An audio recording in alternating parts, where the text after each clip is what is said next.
Hey, Vaughn. Hey Kim, how are you? I am okay. Hi, everyone. Welcome to our podcast, But First Football. It is Thursday, January 2nd.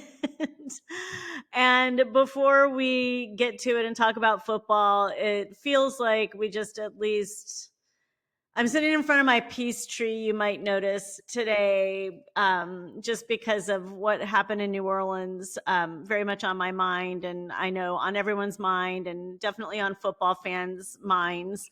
Um, and our hearts just hurt. And I can't say enough about how I feel for these people and their families and the city of New Orleans that has just experienced so much tragedy over the years. That's true, right? I didn't even think about that. Yeah. Yeah. So just felt like we needed at least to acknowledge what happened and try to go on, right? Yeah, just as I said earlier, just can't even prepare for that. You're just out having a fun evening and just out of nowhere. And so, I was just telling you, I just tell my girls, just you have to be aware. You can't have your head in your phone. You have to be aware of exits. It's just sad that, that's the world we live in now. But, Yeah, very true. And, the New Orleans is where the Super Bowl is going to be in a little over a oh, month. And, they actually had those barriers down. They were replacing them for the Super Bowl. oh, okay. Yeah. Interesting. So football, it's related to football, it's related to Sure. us as a country. And, I can't abide the hate. I don't understand, but Well, I'll tell we'll you. try to When go I went to on. the Super Bowl in 2007, the one with the Giants and the Patriots, Hmm. I remember they started the lines to enter the. I felt like 10 miles away, and they wound you through this winding path to get to and it was just part of the security measures. It was crazy. Yeah, and that Uh, was in 2007. I yeah, mean, think of what it's going to be this year. yeah, Yeah, it's a full day commitment for sure, just yes, for security just to alone. get in. Yeah. Yeah. But anyway, we are going to talk with the fundamentals today. You're going to do a little bit of comparison Yeah, between the NCAA and the NFL yes. and some things that you're noticing and that maybe I'm guessing are not your favorite things. Yeah, it's a bit of a rant, but it's just something I saw and it caught my eye, and I was just like, why is not more being done to help these players? And so, I'll just for a little bit of background, NFL players, and it kind of came from some guys were being taken advantage of back in the day.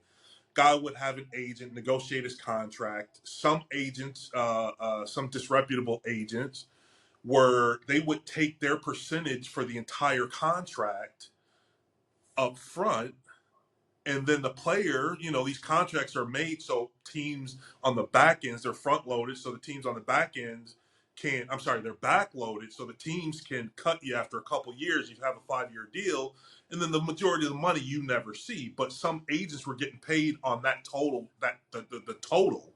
That's Yeah, horrible. exactly. Horrible. Right. And so the NFLPA said, hey, we got to take care of our base, right? And so they came up with some rules about, hey, you get paid as the player gets paid, right? He gets a bonus, you get your percentage of the bonus. He gets his yearly salary, every couple of weeks, you get paid as he gets paid. And so the other thing they did is they capped so when I played, it was capped at 2.25%, and now I believe it's up to 3%. But still, it's reasonable for. And look, the agents. I'm not saying that agents don't deserve to get paid; they work hard, but it's Mhm. capped at 3%.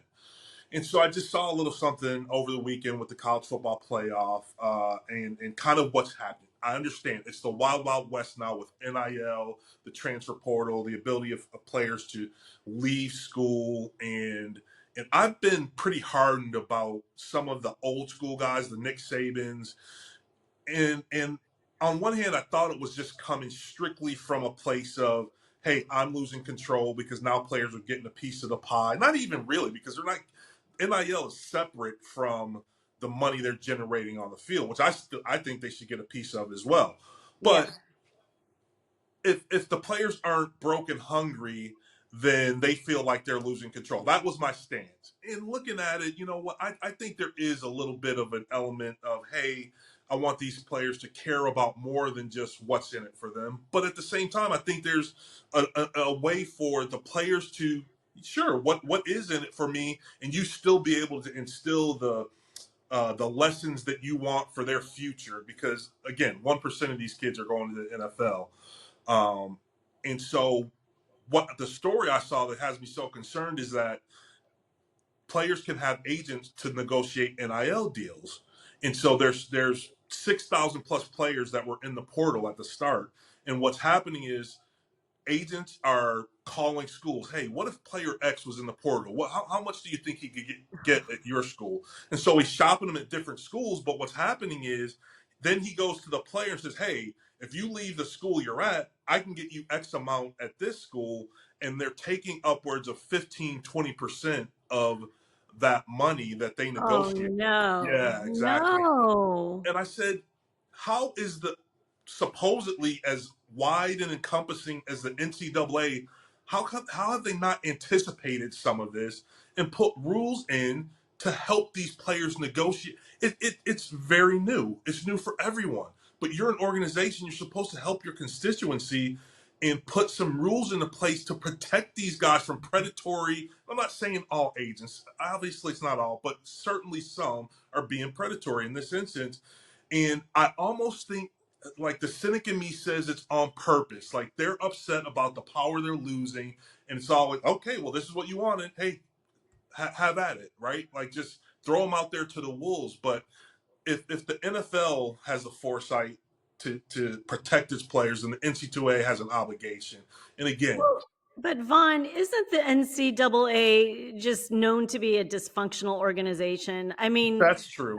I mean, I guess I don't know that. I mean, I've not had experience with that, but that's what I've heard. So sadly, this is not like shocking, but you're right. If the NFL is savvy enough, and well, we know the NFL is savvy, Yes. they should be putting some pressure on the NCAA. I mean, I'm assuming they have some sort of Well, that's connection. the thing, though. It's to the NFL takes the, even though it's their de facto farm league, they take the stance that they're not NFL players till they're in the I NFL. see. And Hmm. so I would like to think that behind the scenes, because these coaches all know each other and they go up and Yeah. down NC2A to the NFL, I like to think there's some talks going on between them. And so some of the people who ultimately it gets to the people who are in power in their ear. And it shouldn't take a 2 year study, right? It should happen Right.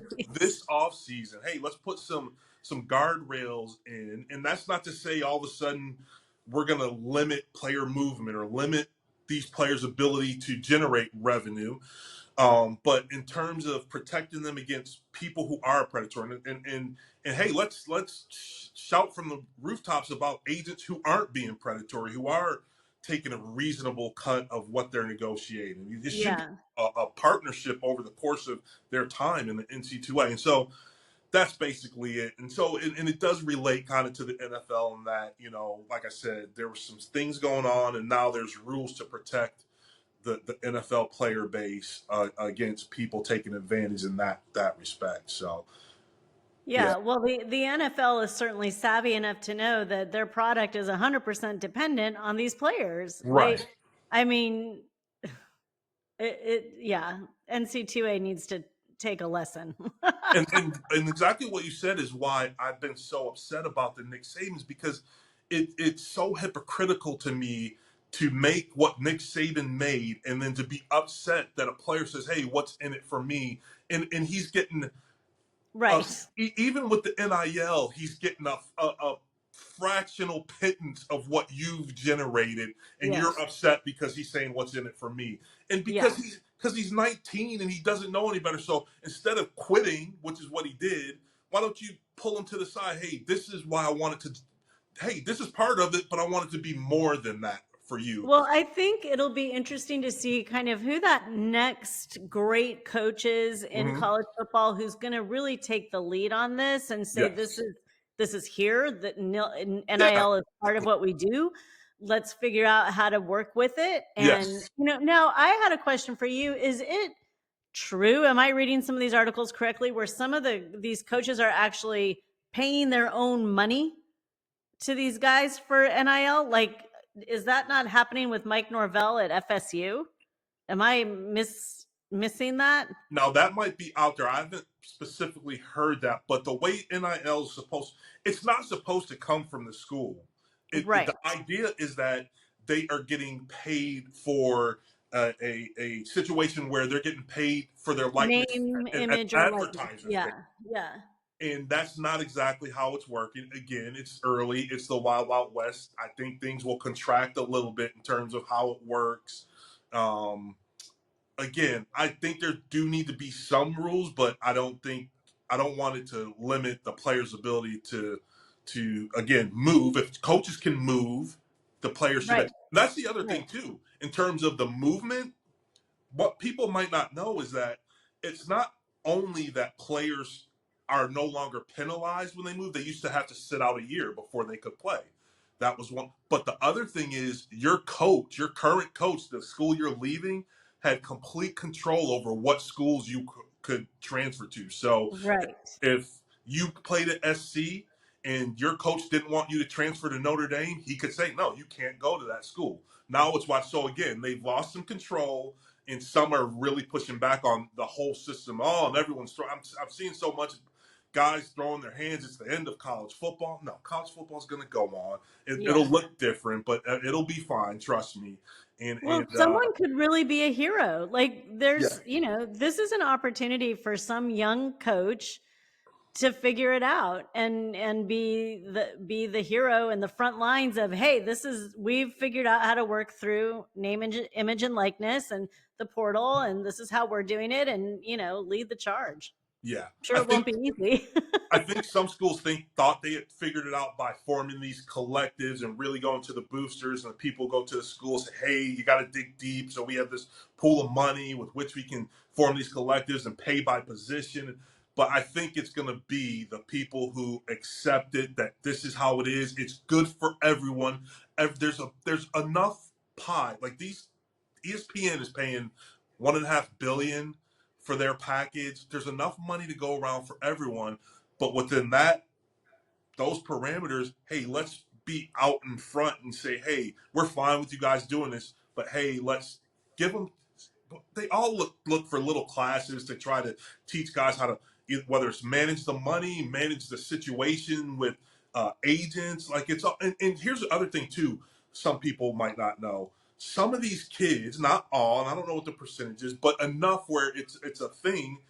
It's not just you going to college to play football for your future. Some of these kids have to save their whole family, and Right. that's how they look at it. Whether it's specific pressure, it's implied on a certain level, because if you're able to do well and you see your mom is living in a not so great neighborhood, you're going to put that weight on your own shoulders. Hey, I got to Yep. get my mom.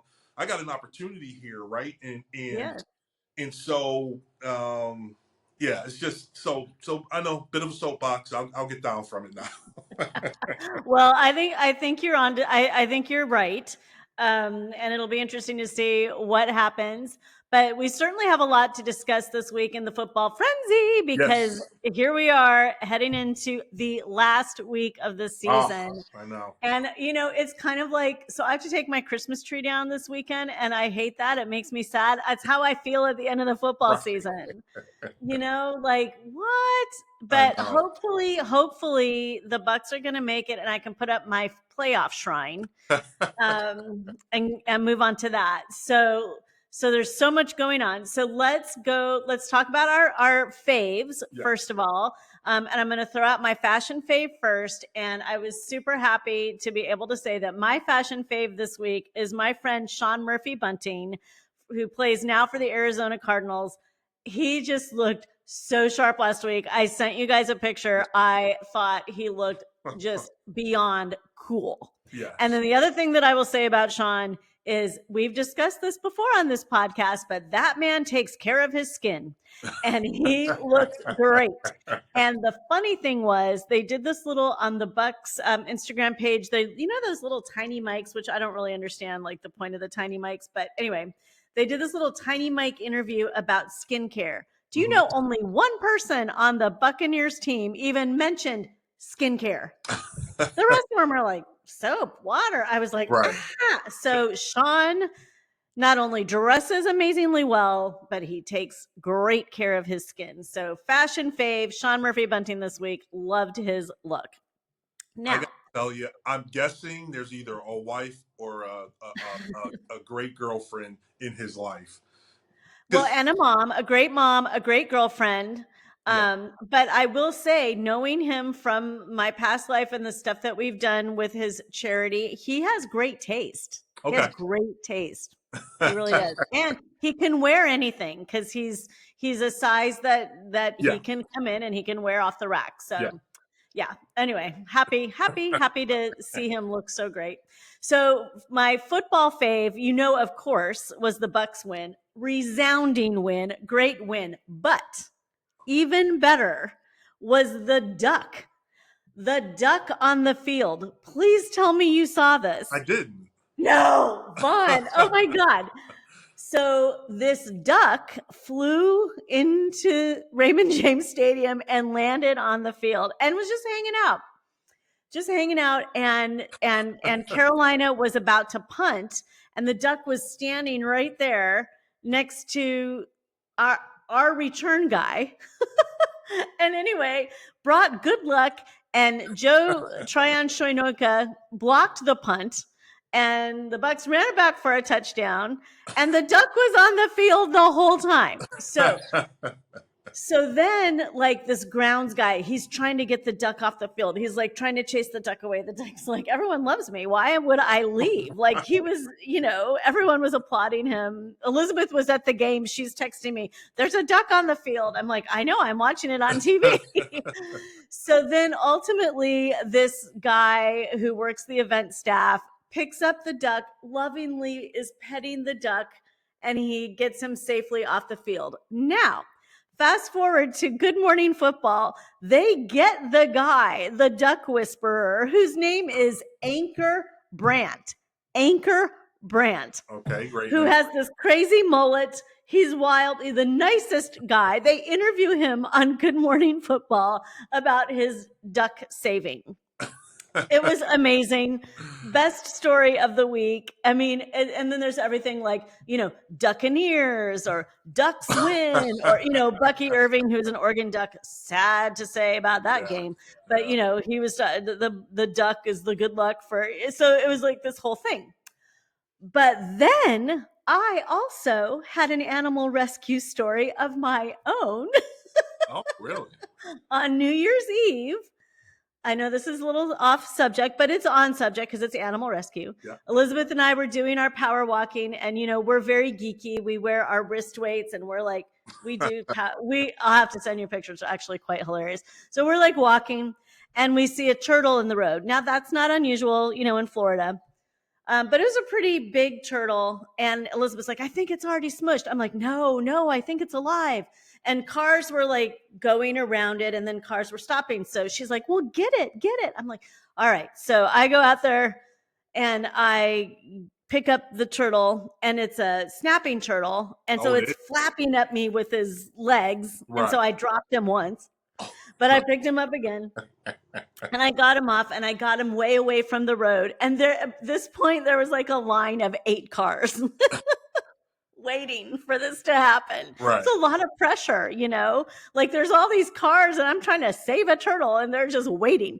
But the funny part was, once I got the turtle away, all these cars, they're like honking, yeah, way to go. They're clapping, they're high-fiving, they're thumbs upping. It was hysterical.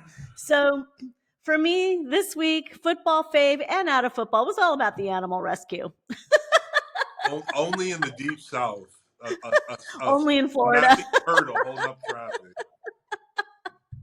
Oh man. So yeah, that's my story. So what was your fave this week? My football fave was pretty easy. The homer call. Chargers back in the playoffs. Like that was pretty. And I don't care so much that they blew out New England. New England struggled all year, but just Yeah. and I knew it. Look, when they hired Harbaugh, I said, look, Jim is a grinder and he can wear some nerves thin, but they are going to win. And Yeah.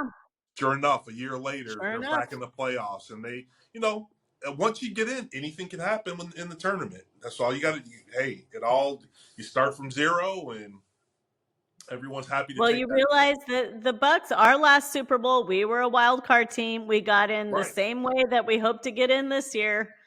So, well, I think Harbaugh definitely has. I mean, he's got the magic touch for the Chargers. Can you imagine how the Bears feel now that they know he really wanted that job? Like the players and stuff on Chicago, like they Yeah. have to be pissed.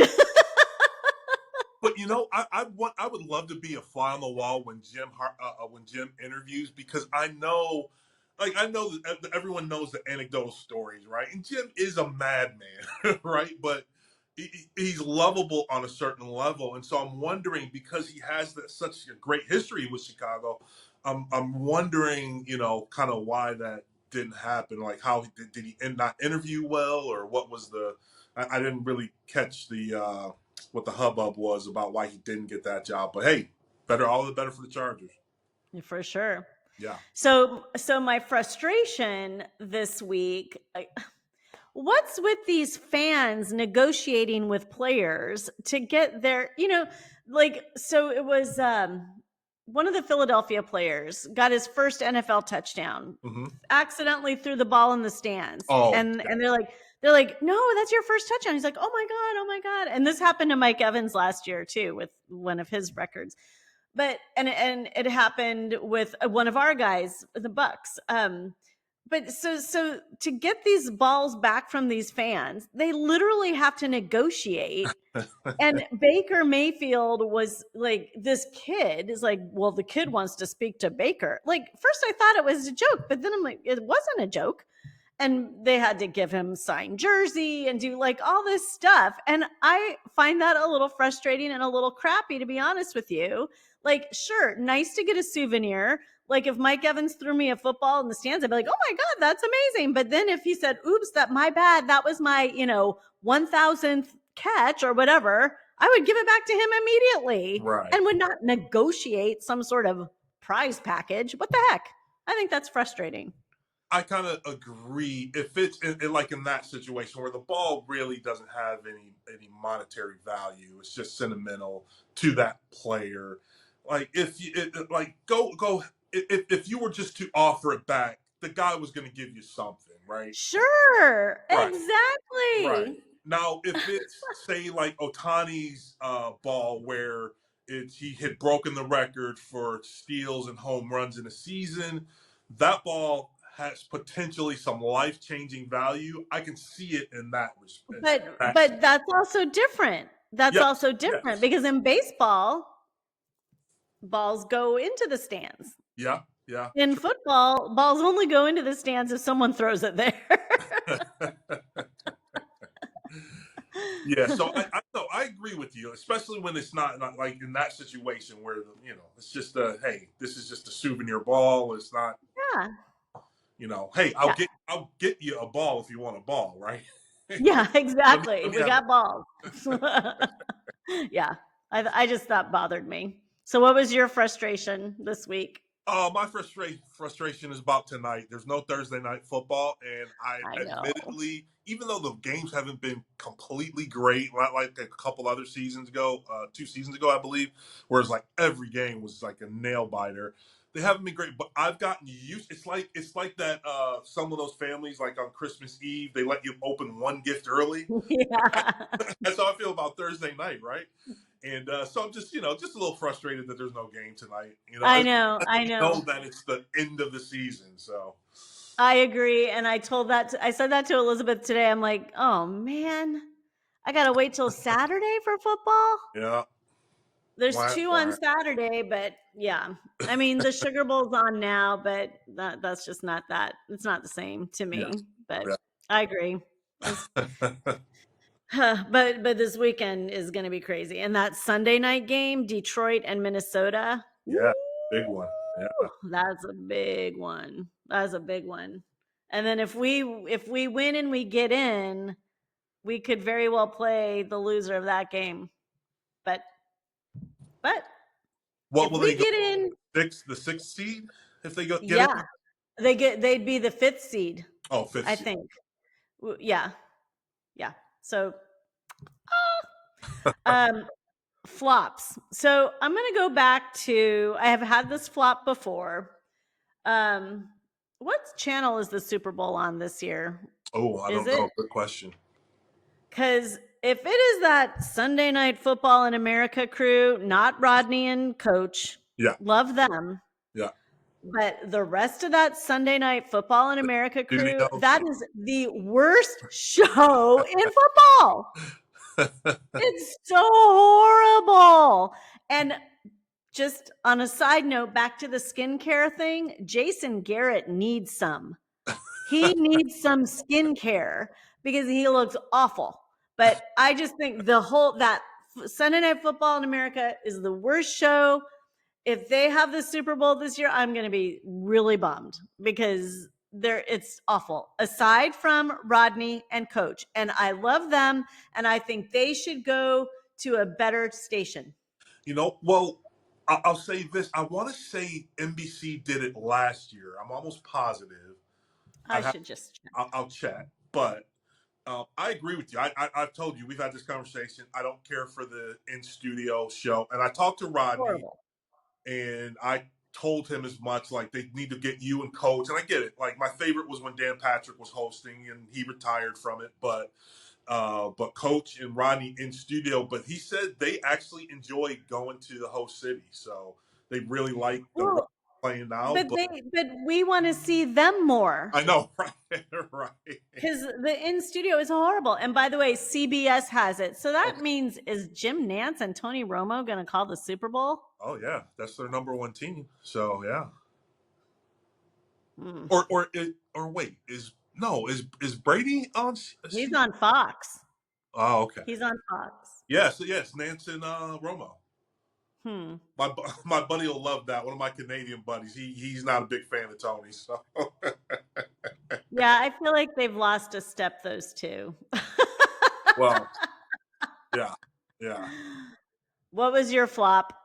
Uh, There my were a few. I mean, there was a lot to choose from. My flop was the Giants. Again, I think I talked about New York football earlier. You need one of those teams to be good. And it's like, even when they're this awful, they screw up being awful because they won and beat Indy last week and probably lost their chance to have the number one overall pick. Now, again, I've had the conversation about teams tanking, and I don't know that that's what they were doing. I just think they're legitimately not a great organization right now, at least the product on the field. And so if that's the theme, it's just so funny, and it's like, oh, they can't even be good at being bad, and they. Yeah. But, there was an article in The Athletic today about the Colts and the dysfunction there. I Oh, mean, really? that actually might be really the worst team in terms of they really don't have it together. Yeah. And the Giants probably were like, good God, what are we supposed to do? Like just fall down? Like Well, no, that's what I mean. Like the players are going to play hard. Like again, like I said, they don't want to put bad film out. They're going to play hard. It's a little bit tongue in cheek, but it's like even when they're terrible, they're just not terrible enough. yeah. There's a few teams like the Raiders did the same thing. The Raiders have been winning, and so yeah. Right now it looks like New England has the first pick, but they don't need a quarterback No, no. in New England. No, Um typically this is where the Patriots would trade down, get extra first round picks, and get three of the top players in the top 40 instead of that number one overall pick, right? But we'll see if that's still the philosophy with the new GM. Well, I don't know. We'll see. right. Well, Tennessee is dead last in the power rankings now. So it seems as if they really need a quarterback Yeah. and maybe they'd be willing to trade, but that team doesn't seem like it's very well run either. Yeah, well, that's the thing.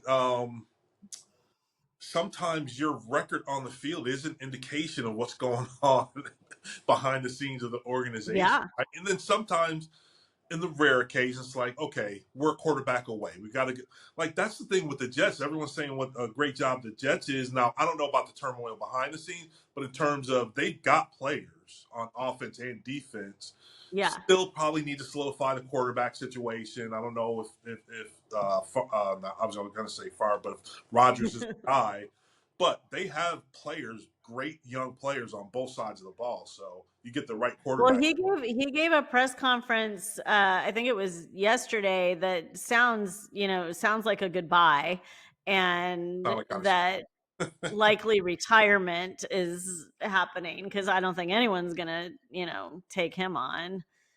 But what happened. yeah. Freaking Brady moved the needle, and everyone was like, "Oh, we can age like fine wine," and fact, it's only Brady, and everyone else is aging like vinegar. Yeah, yeah, that's true. Um, the quarterback situation next year is going to be very interesting because there doesn't seem to be. I mean, we know there's only a couple in the draft: Yeah, Cam Ward and Dion's kid, yeah. Shakur. So the rest, I mean, it feels to me like Sam Darnold's going to have a lot of opportunity. I think the Vikings would be crazy not to re-sign him, but I don't know. Well, Maybe that's the they won't be thing. able to do I, it. I was worried maybe a year or two ago about the quarterback situation as we were transitioning, but it seems like we got Jaden Daniels. Uh, Darnold seems like he can play. Bryce Young has seemed to resurrect him from being a bust, himself from being. Hmm. Uh, obviously we don't know about Drake May so much. He McCarthy up in Minnesota. We don't know, but there's a lot of good young quarterbacks who are in the league. Oh, Bo Nix seems like he can play. Pitt Yeah, definitely. isn't had a large sample size, but to see him, he looks the part to me at least. So there's a lot of young quarterbacks. So you extrapolate that out 3, 4, 5 years down the road. I think it'll be in good hands. It's just again not for everyone, but enough. Yeah. Well, again, back to Indianapolis, that quarterback is not working out there. It sounds as if, it's the whole team thing though. Yeah, but he's But he's got some maturity stuff, and I don't think he had that many starts at Florida. he That's didn't. yeah, It's like, exactly. So yeah, I I think don't that know why they took him. maturity, raw talent, I think, and just hey, if we can put a team around him and he can grow into the, but it's got it's a lot to look. I wasn't ready as a rookie to play, and so to be thrust into that position, one, to play right away, two, to be the quarterback, and three, to have Yeah. all that comes with being the quarterback of an NFL franchise, the face of the franchise. Everyone's not going to be ready for it. Especially, it'd be different if he was a fifth-year senior with 40 starts in college under his belt, Right. and that wasn't him. So we'll see Yeah. what happens. Hopefully, Yeah. turn it around. Well, one last thing that I can throw out there as a frustration, but it just happened today, so I hadn't written it down yet. We really got screwed in the Pro Bowl. I'm just going to say, I'm sorry for all of you who don't care about the Tampa Bay Buccaneers, but I do. And now, good news, Tristan Wirfs and Vita Vea Yeah, both made the Pro Bowl. yeah. Our biggest men, our largest people made the Pro Bowl. Baker was snubbed as an alternate. What? And Mike Evans, for God's sake. I'm sorry. That I just whatever. Mike Evans needs only 85 yards to tie Jerry Rice's 11 seasons of 1,000 yards Oh, or more. really? Okay. Yeah, 85. Oh, good for him. So that'll happen on Sunday. Now, in fairness to Jerry Rice, he didn't get 17 games, Oh, that's right. I forgot. Yeah, this you is. know, Yeah. but still quite an accomplishment with Mike also missing 3 weeks. But look, the NFL doesn't look at records that way because when OJ broke broke 2,000 yards, he did it in 14 games. And then when Eric Dickerson broke the record, I'm pretty sure he had 16 games. So Yeah. you just Yeah. look at a season as a season. You don't really make any bones about whether it's 14, 16, or 17. So Yeah. Well, anyway, we got snubbed, and so I say flop. okay. Look, if anyone's been with us for any amount of time, they know you're a homer, so I'm sure they're fine with it. All right. Well, we are about at that time. So this weekend, there's going to be like some really boring games. The one, when they aren't starting anyone, like the Kansas City, Yeah, I don't really much care for that when they do that. I understand it, yeah, but it makes it not very exciting to watch. yeah, But we got two games on Saturday. I forget which ones, and then the Bucks play at 1 o'clock on Sunday. So again, that's our good time, yeah. not prime time. 1 o'clock, and then yeah, that Sunday night game is the one. Yeah. That's the one. And I can't imagine that that's going to be anything but super exciting. But So I think there's enough games where the scenarios need to play out. Like Pittsburgh, Cincinnati, Pittsburgh can still win the North if they win and Baltimore loses. So there's a lot of teams with a lot to play for this weekend. yeah, and Cincinnati can get in with some other stuff happening. They So need yeah, there's they need to win, and Miami and Denver lose. And Miami. I think will lose because they seem to be kind of done and banged up. I forget who Denver plays. Oh, doesn't Denver play Kansas City? yeah, I think so. I think they play the Chiefs. Yeah, Oh, hmm. interesting. Well, Carson Wentz.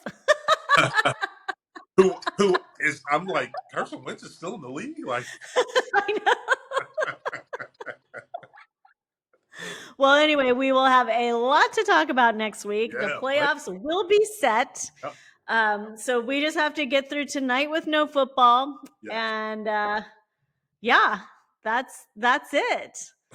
So everyone, thank you for listening to But First Football. And please give us a like, a follow, and subscribe on all the various platforms. And Vaughn, we will be here next week with a Yeah, lot to talk about. looking forward to it. Yep, All me right. too. All right, Ashton, you take care, everybody. Peace. See ya. Bye. Bye.